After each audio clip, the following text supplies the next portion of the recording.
Hello friends, welcome back to our channel Learn with Nishman.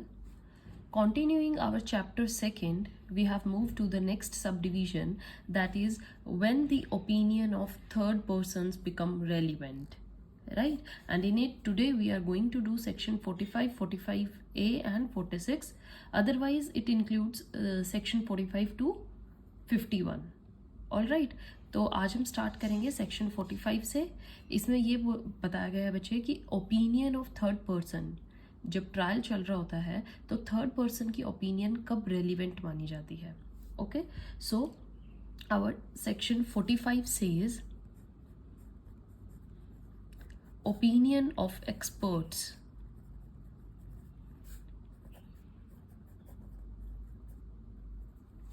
Okay, so the court has to form an opinion and court itself is not an expert, right?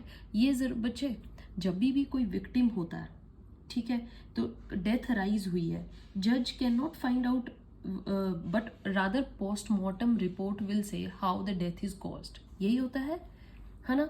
सो जो postmortem report है वो किसने बनाई है? Doctor ने.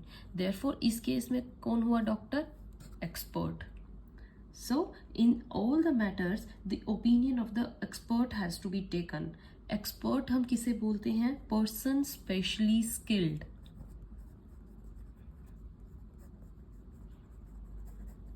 Specially skilled.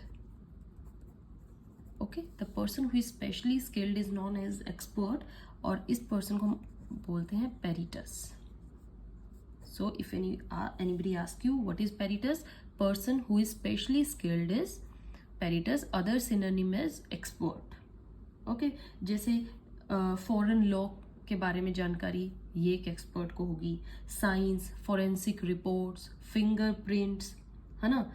Weather the girl is raped or not, whether the finger impressions belong to the accused or not, whether there is the same handwriting or not. ये सब कौन पता लगाता है? It's not the duty of the sitting judge. It will take the idea or opinion of expert, right?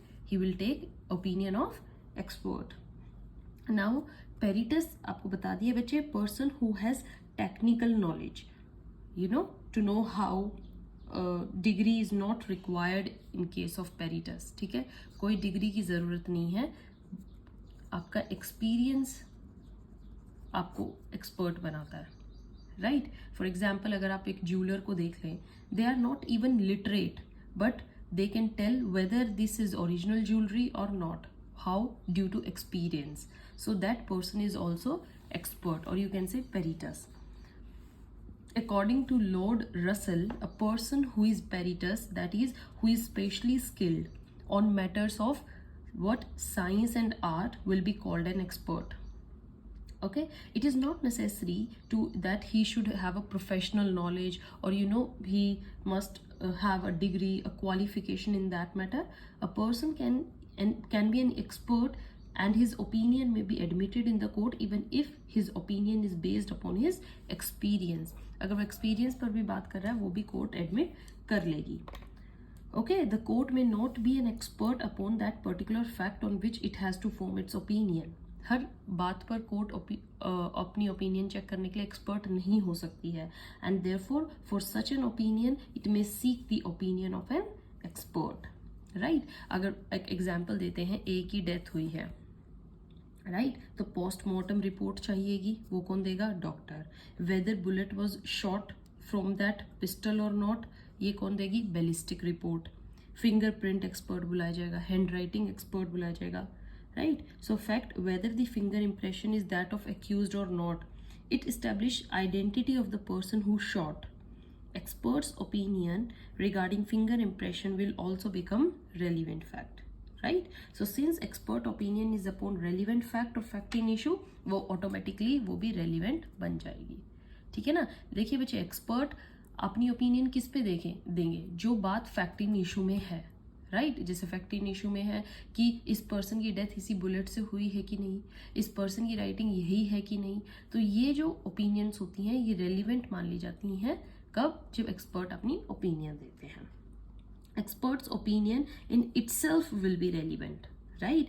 Rather it will be relevant only if it is establishes existence of some relevant fact or fact in issue. General statements में अगर कोई expert अपनी opinion दे रहे हैं, that will not become relevant. वो relevant कब मानी जाएंगी? जब वो fact in issue से related हो या फिर relevant fact से related हो, right बच्चे? तो अगर आप देख लीजिए फ्रॉम पर्टिकुलर पॉइजन 3 सिम्टम्स आते हैं, right? 3 symptoms found. Victim told before death that he has a chest pain. Accused when arrested, he was carrying a bottle of poison in his hand. So the opinion establishing whether the victim was killed by that poison only and he has having this basis of symptoms, यही क्या बन जाएंगे बच्चे? relevant fact बन जाएंगे. Okay जैसे ए को epilepsy है, at the time of committing murder he showed abnormal conduct, उसके सिम्टम्स थे ये. So doctor will give opinion that epileptic person will have such symptoms or not, and that opinion will become automatically relevant, right? So this is what our section 45 tells us. Now moving to 45A. Section 45A किस चीज की बात करता है बच्चे? Opinion of examiner of electronic evidences. Opinion of examiner of electronic evidences. Okay so data stored in hard disk हो जाए या कंप्यूटर्स में हो एटसेट्रा, तो ये सब कौन पता लगाएंगे? एग्जामिनर्स ऑफ जिनको इलेक्ट्रॉनिक नॉलेज है, राइट? इलेक्ट्रॉनिक सिस्टम हैंडल करने का एक्सपीरियंस है, और उनकी ओपिनियन तब मैटर करेगी. लाइक एग्जाम्पल है, ए पर्सन है, he gave a speech, now it was audio video recorded. Opinion is sought whether it is original, right? Original recording है या फिर there was manipulation in this recording. So examiner of electronic evidence will give that opinion. Okay बच्चे, हमारा IT act भी इसको handle करता है. देखिए कैसे कोरिलेट एविडेंस और IT एक्ट. तो इलेक्ट्रॉनिक एविडेंस को जो ओपिनियन एग्जामिनर होगा, जब उसकी ओपिनियन देगा किसी पर्टिकुलर मैटर को जो इलेक्ट्रॉनिकली सेव्ड है, ओके ये इलेक्ट्रॉनिक डेटा है, उसके बेस्ड पर अपनी ओपिनियन दे, वो ओपिनियन भी रेलिवेंट मान ली जाती है अगर वो ओपिनियन रेलिवेंट फैक्ट या फैक्ट इन इशू से रिलेट करती है तो. ओके बच्चे, now come to the next one, 46. Section 46. 46 says facts bearing upon opinions of expert. Okay? दोनों ही बात यही कर रहे हैं, बट 46 45 से कैसे डिफर करता है देखिए. एक एक्सपर्ट ओपिनियन मान लीजिए ये है, fact is not relevant here but it will become relevant if it supports or rebuts experts evidence. ठीक है, ये एक्सपर्ट ने अपनी एविडेंस या अपनी ओपिनियन दे दी मान लीजिए, ठीक है, फिर कोई रेलिवेंट फैक्ट था या कोई फैक्ट इन इशू था, वो दोनों बातें या तो सपोर्ट करते हैं उस बात को या फिर उस बात को रिवोक या रिब्यूट करते हैं, ठीक है, कॉन्ट्राडिक्ट करते हैं, तो तब एक्सपर्ट की ओपिनियन रेलिवेंट मान ली जाएगी. Expert gives opinion as to matter and there is some other fact which support or contradicts the opinion of that expert, then it will become relevant. आपको मैं एग्जांपल देती हूँ, जैसे A ने poison किसको दिया, B को भी दिया और C को भी दिया, ठीक है, ये प्रूव हो चुका है. Symptoms of B and C before death वो भी देखे गए हैं, राइट. नाउ क्वेश्चन अराइज होता है, क्या A ने वही पॉइजन D को भी दिया है ना, he gave the same poison D or not, then symptoms of D also proved, उसके भी symptoms prove किए गए. Expert opinion ये कहती है, इस केस को देखकर experts ने opinion the that same poison was given to D, same poison पे उन्होंने हामी भरी. Okay, then what happened, but the symptoms shown by D, लेकिन D के जो symptoms थे, जो recording हुई symptoms की, वो symptoms B और C से different मिले, राइट.